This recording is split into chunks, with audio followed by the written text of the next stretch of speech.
आज इस वीडियो में एक नई चीज़ और सीखेंगे। क्वेश्चन आता है कि सिद्ध कीजिए कि अपरिमेय संख्या है, कोई भी आती है तो हमारे पास दो तरीके की अपरिमेय संख्या होती हैं। एक परिमेय संख्या होती है √2, √3, √5, √6, √7, √11।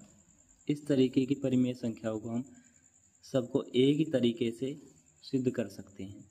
लेकिन अगर इनके साथ प्लस माइनस कुछ भी आ जाए, ऐड आ जाए, कुछ भी करके कोई भी डिजिट अंक इसके साथ जुड़ जाए या भाग में आ जाए, गुना में आ जाए, जैसे कि √2 + 3, √3, मतलब इनमें से कुछ भी हो, √3 + 4 ऐसे आ जाए, या √2 - 3 आ जाए, या 2√2 आ जाए, या यही आ जाए 3√2 - 4 आ जाए, इस तरीके से आ जाए, या फिर उल्टा भी आ सकता है 4 - 3√2। ये जितने भी तरीके के हमारे पास ये लिखे हुए हैं अपरिमेय संख्या है, इनको हम एक ही तरीके से सिद्ध करेंगे और बड़ा ही आसान तरीका है। इनकी वीडियो मैं पहले बना चुका हूँ, तो आप जाके देख सकते हैं। इन सब का एक ही तरीका, बस 2 लाइन सब में अलग आएंगी और सब में एक ही जैसे होगा। तो समझ लेते हैं कैसे करना है, ठीक है। हमने यहाँ पे एक क्वेश्चन लिख लिया है कि सिद्ध कीजिए कि √3 √2 - 4 एक अपरिमेय संख्या है। अब इसको सिद्ध करते हैं। तो हम सबसे पहले इसके विपरीत मानेंगे। माना 3√2 - 4 एक परिमेय संख्या है।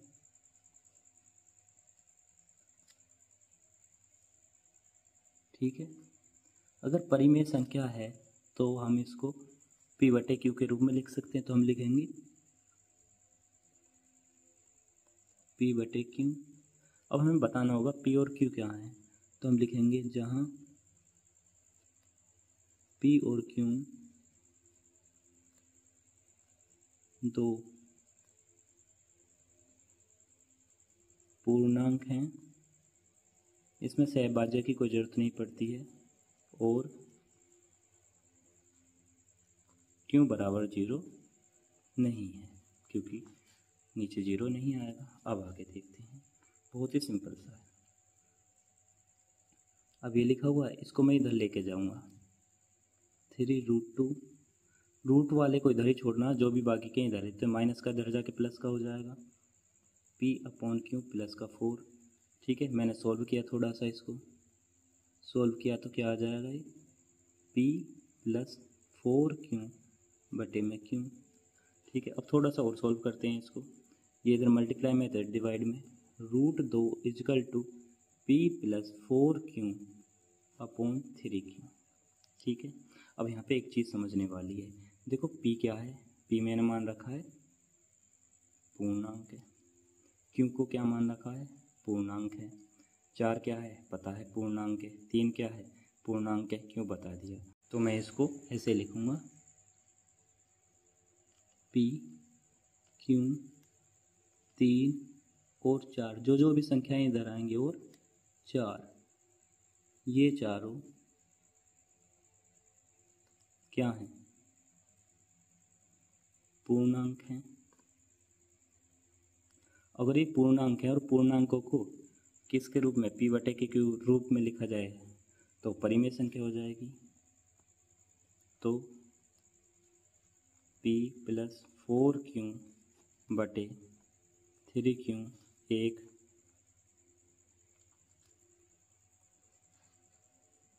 परिमेय संख्या है।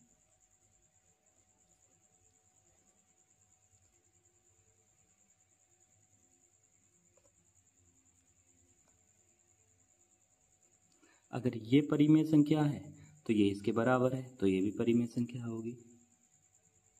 तो इस प्रकार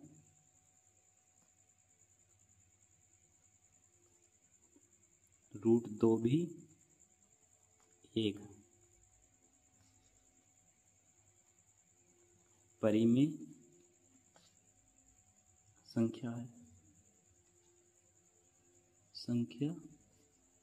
होगी। लेकिन हम जानते हैं, हम क्या जानते हैं कि √2 एक अपरिमेय संख्या है, लेकिन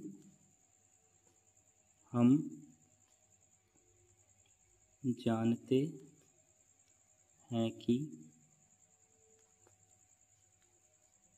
√2 एक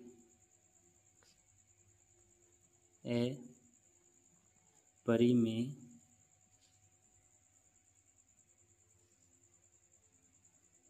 संख्या है। अब यहाँ पे एक बात समझनी है कि देखो ये तो परिमेय संख्या है और ये अपरिमेय संख्या है।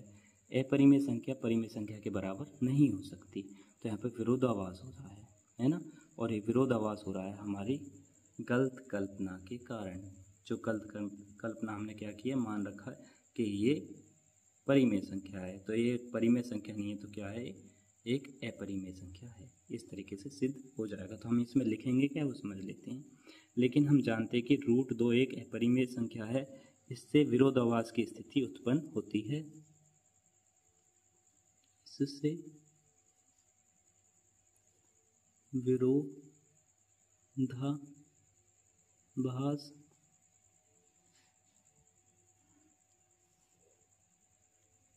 की स्थिति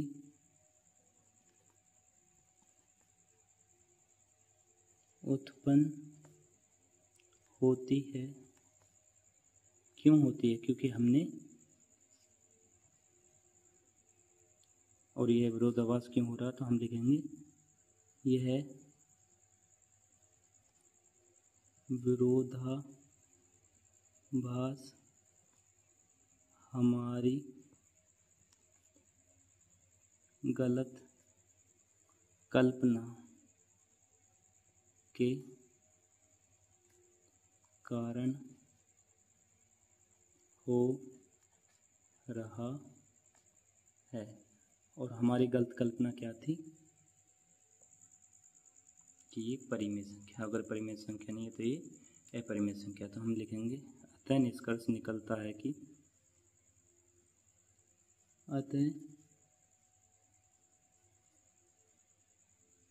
निष्कर्ष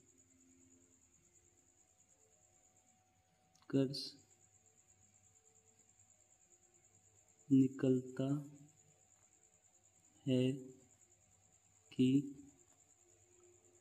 3√2 - 4 एक अपरिमेय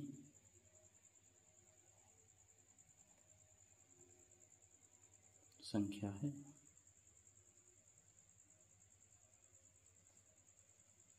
अब इसको अच्छे से समझ लेना एक बार और। देखो हमारे पास ऐसे बहुत सारे क्वेश्चन हैं, ये इसके लिए नहीं है, इसको अलग मेथड से करेंगे। ये जितने भी क्वेश्चन आएंगे इस तरीके के, कितने भी हों, प्लस हो चाहे रूट वाले के साथ प्लस हो, रूट वाले के साथ माइनस हो, मल्टीप्लाई में हो। मल्टीप्लाई का तो और आसान है, अभी बता देता हूँ क्या।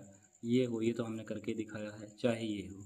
इनमें करना क्या है, सबसे पहले मानना है कि परिमेय संख्या है। परिमेय संख्या को p/t के रूप में लिख सकते हैं। p/t क्यों के रूप में, हमें बताना होगा p और q दो पूर्णांक हैं और q बराबर 0 नहीं होगा। तो हमने इसको, ये जो माइनस का था इसको इधर रखा। जो भी इधर के रूट की संख्या होगी सिर्फ वो इधर छोड़नी है, बाकी सबको इधर भेजना है, ठीक है, क्योंकि वो सब क्या होते हैं, पूर्णांक होते हैं। इसको सॉल्व किया एलसीएम लेके, इसको नीचे भेजा। अब यहाँ पर p q को मैंने पहले ही क्या मान रखा है, पूर्णांक। और तुम जानते हो कि 4 और 3 पहले से ही पूर्णांक है, तो p q 3 और 4 ये चारों पूर्णांक हैं। अगर पूर्णांकों को p/q के रूप में लिखेंगे तो वो क्या हो जाएगी, परिमेय संख्या हो जाएगी। तो एक परिमेय संख्या, अगर ये परिमेय संख्या तो ये इसके बराबर है। तो इस प्रकार ये भी √2 भी एक परिमेय संख्या है, लेकिन हम जानते हैं कि √2 एक अपरिमेय संख्या है। अगर ये अपरिमेय संख्या है और आ रही है परिमेय, तो ये क्या हो रहा है, विरोधाभास हो रहा है।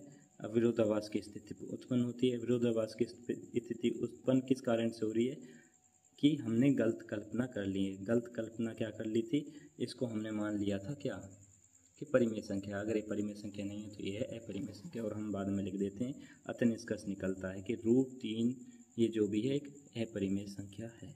अब यहाँ पे कुछ और समझ लेना, जैसे कि इसमें से ये आ जाता है, ये आ जाता है, तो इसमें तो बहुत ही आसान है। इसमें क्या करोगे, जैसे कि लिखा हुआ है √2 - 3, तो इसको लिखोगे p/q, ठीक है। और ये क्या हो जाएगा, √2 is equal to P upon Q plus का 3 और एलसीएम लेके क्या हो जाएगा p प्लस 3 अपॉन में क्यू।